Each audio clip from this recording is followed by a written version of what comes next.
Unibic ಬಿಸ್ಕೆಟ್ನ ಬಳಸ್ಕೊಂಡು ಇವತ್ತು ಒಂದು ಚೀಸ್ ಕೇಕ್ ಮಾಡೋಣ. ಇವಾಗಂತೂ ಭಾರಿ ಟ್ರೆಂಡಿಂಗಲ್ಲಿದೆ ಚೀಸ್ ಕೇಕ್ ಅಂತೂ.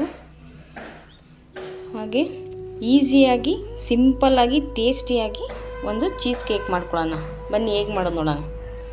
ನೋಡಿ, ಬಿಸ್ಕೆಟ್ನ ಜಾರ್ಗೆ ಪೀಸ್ ಮಾಡಿ ಹಾಕಿದ್ದೀನಿ. ನೋ ಬೇಕ್ ಚೀಸ್ ಕೇಕ್ ಸಿಂಪಲ್ ವಿಧಾನದಲ್ಲಿ ಮಾಡೋಣ. ಕೇಕ್ನ ಡೀಟೇಲಾಗಿ ಒಂದೊಂದೇ ಸಿಂಪಲ್ ಸ್ಟೆಪ್ಪಲ್ಲಿ ಹೇಳ್ತೀನಿ. ಇದನ್ನು ಈಗ ಫೈನಾಗಿ ಪೌಡ್ರ್ ಮಾಡ್ಕೊಬರೋಣ. ಈ ಥರ ಪೌಡ್ರ್ ಆಗಲ್ಲ ಇದು. ನೋಡಿ, ಕ್ಲೀನಾಗಿ ಪೌಡ್ರ್ ಮಾಡ್ಕೋಬೇಕು ನೀಟಾಗಿ. ಇದು ಕೆಳಗಡೆ ಸ್ಟಿಕ್ಕಿ ಥರ ಆಗಿಬಿಡುತ್ತೆ. ನೋಡಿ, ಈ ಥರ ಸ್ವಲ್ಪ ಸ್ವಲ್ಪನೇ ಹಾಕ್ಕೊಂಡು ಪೌಡ್ರ್ ಮಾಡ್ಕೋಬೇಕು. ನೀಟಾಗಿ ಫೈನಾಗಿ ಪೌಡ್ರ್ ಆಗಿದೆ. ಇದು ಬಟರ್ ಹಾಕ್ಕೊಂಡು ನೀಟಾಗಿ ಇವಾಗ ಇದು ಕಲಿಸ್ಕೊಳ್ಳೋಣ.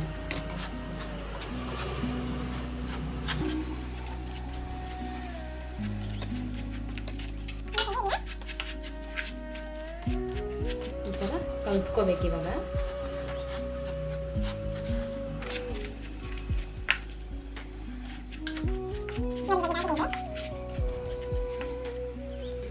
ಕೇಕ್ ಮಾಡೋಕ್ಕೆ ಈ ಥರ ಕೇಕ್ ಟಿನ್ ತೊಗೋಬೇಕು. ಇದನ್ನು ನೀಟಾಗಿ ಈಸಿಯಾಗಿ ಈ ಥರ ಓಪನ್ ಮಾಡ್ಬೋದು. ಈ ಥರ ಓಪನ್ ಮಾಡಿದ್ರೆ ಯಾವ ಥರ ಕೇಕ್ ಆದರೂ ಈಸಿಯಾಗಿ ಓಪನ್ ಆಗುವಂಥದ್ದು ಕೇಕದು ಇದು ತೊಗೋಬೇಕು. ನೋಡಿ, ಈ ಥರ ಲಾಕ್ ಮಾಡಿ ಆರಾಮಾಗಿ ಓಪನ್ ಮಾಡ್ಬೋದು ಇದನ್ನ. ನೋಡಿ, ಈ ಥರ. ಈಗ ಇದಕ್ಕೆ ಒಂದು ಬಟರ್ ಶೀಟ್ ಹಾಕೊಳ್ಳೋಣ ಕೆಳಗೆ ನೀಟಾಗಿ. ಈಗ ಆ ಬಿಸ್ಕೆಟ್ದು ನಾವು ರೆಡಿ ಮಾಡಿ ಇಟ್ಕೊಂಡಿದ್ವಲ್ಲ ಅದನ್ನು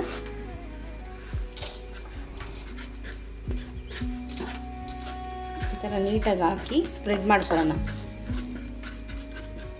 ಇದು ಫಸ್ಟ್ ಸ್ಟೆಪ್. ಇದು ನೀಟಾಗಿ ಸ್ಪ್ರೆಡ್ ಮಾಡ್ಕೋಬೇಕು. ಇದನ್ನ ನೀಟಾಗಿ ಹಿಂಗೆ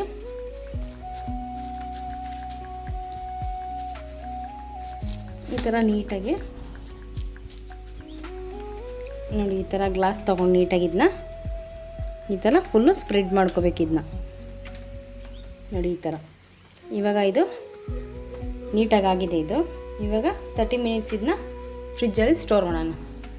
ಈಗ ಫಸ್ಟ್ ಸ್ಟೆಪ್ ಆಗಿದೆ. ಈಗ ಮಿಡಲ್ ಲೇಯರ್ ಮಾಡೋಕ್ಕೆ ಒಂದು ಬೌಲು ಪನ್ನೀರು, ಅದಕ್ಕೆ ಸ್ವಲ್ಪ ಕಂಡೆನ್ಸ್ ಮಿಲ್ಕ್,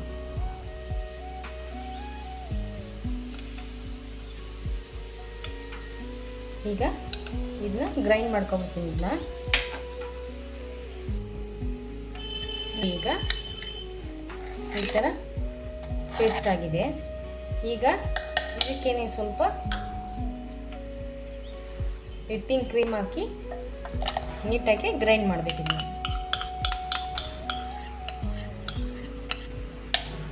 ಈಗ ಇದನ್ನ ನೀಟಾಗಿ ಪೇಸ್ಟ್ ರೀತಿಯಲ್ಲಿ ಗ್ರೈಂಡ್ ಮಾಡಬೇಕು ನೀಟಾಗಿ.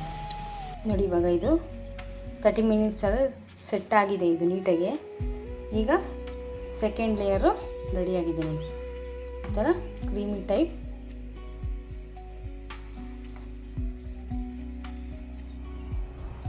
ನೀಟಾಗಿದು ನೋಡಿ, ಇದು ಸೆಕೆಂಡ್ ಲೇಯರು. ಇದು ನೀಟಾಗಿ 1 ಅವರ್ ಫ್ರಿಜ್ಜಲ್ಲಿ ಸೆಟ್ ಆಗಬೇಕಿದು. ಈಗ ಕೇಕದು ಸೆಕೆಂಡ್ ಲೇಯರು ಫಿನಿಶ್ ಆಗಿದೆ. ಈಗ ಥರ್ಡ್ ಲೇಯರ್ಗೆ ಯಾವುದೇ ಕೇಕ್ ಮಾಡುವಾಗ ಚಾಕ್ಲೇಟ್ನ ಬಳಸ್ಕೊಂಡು ಡೆಕೋರೇಟ್ ಮಾಡ್ತಾರೆ. ನಾವು ಬಿಸ್ಕೆಟಲ್ಲೇ ಪೌಡ್ರ್ ಇದು ಕ್ರೀಮ್ ಮಾಡ್ಕೊಂಡು ನೀಟಾಗಿ ಡೆಕೋರ್ ಮಾಡ್ಕೊಳ್ಳೋಣ. ಈಗ ಇದಕ್ಕೆ ಮೆಲ್ಟೆಡ್ ಬಟರು,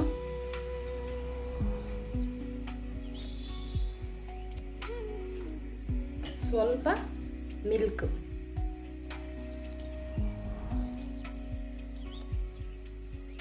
ಸ್ವಲ್ಪ ಕಂಡೆನ್ಸ್ ಮಿಲ್ಕ್.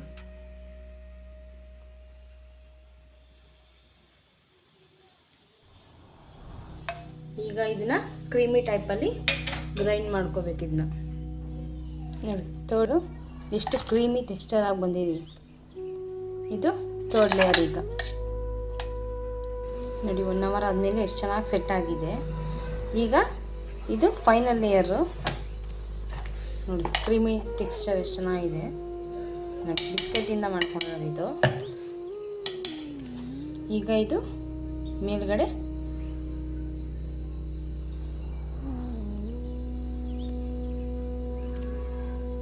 ಫೈನಲ್ ಲೇಯರ್ ಇದು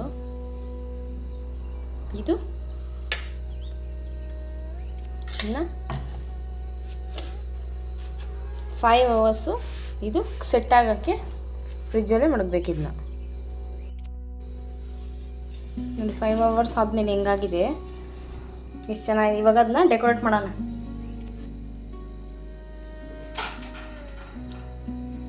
ಬಿಸ್ಕೆಟ್ ಪೌಡರ್ ಇತ್ತು ಸ್ವಲ್ಪ ಅದರಲ್ಲಿ.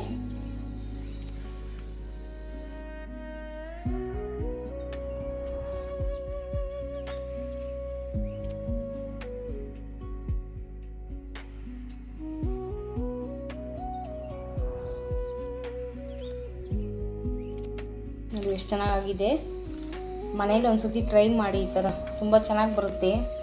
ಕೆಳಗಡೆ ಬಿಸ್ಕೆಟ್ದು ಬೇಸು, ಮೇಲೆ ಮಧ್ಯದಲ್ಲಿ ಚೀಸು, ಮೇಲ್ಗಡೆ ಬಿಸ್ಕೆಟ್ದು, ತಿರ್ಗಾ ಬಿಸ್ಕಾಫ್ದೆ ಮಿಲ್ಕ್ ಶೇಕು, ತುಂಬ ಚೆನ್ನಾಗಿರುತ್ತೆ.